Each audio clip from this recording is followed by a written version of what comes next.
फडणवीसांच्या डोक्याला मराठे आयुष्यभर गुलाल लागू देणार नाहीत. मनोज जरांगे पाटील. मराठा आंदोलन प्रकरणात नेमलेल्या SITवरून मनोज जरांगे पाटील यांनी देवेंद्र फडणवीस यांच्यावर जोरदार हल्लाबोल केला आहे. मनोज जरांगे पाटील म्हणाले की तुम्ही SIT नेमली ना, बघा राज्यातलं वातावरण दूषित झालं आहे. राज्यात प्रचंड नाराजीची लाट निर्माण झाली आहे. तुम्हाला भावनिक लाट काय असते आणि आयुष्यात केलेली चूक किती महागात पडते हे फडणवीस यांच्या लक्षात येणार आहे. देवेंद्र फडणवीस यांच्या डोक्याला मराठी आयुष्यभर गुलाल लागू देणार नाहीत असं मनोज जरांगे पाटील म्हणाले. तुम्ही आणखी सांगतो माझ्या नाताला लागू नका. यासाठी सगळ्यात जास्त मंत्री तुमचे पुतणार आहेत. त्यांनीच सगळ्यात जास्त संपर्क मला केला, बाकीच्यांनी नाही. बघूयात आता पुढे पुढे काय होते. तुम्ही तर खोटा अहवाल त्याच दिवशी बनवला हेही आम्हाला माहिती. फक्त हे नाटक आहे चौकशीचं.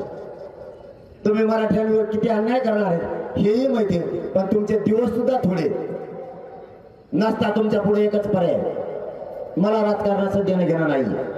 मी कधीच राजकारण करत नाही.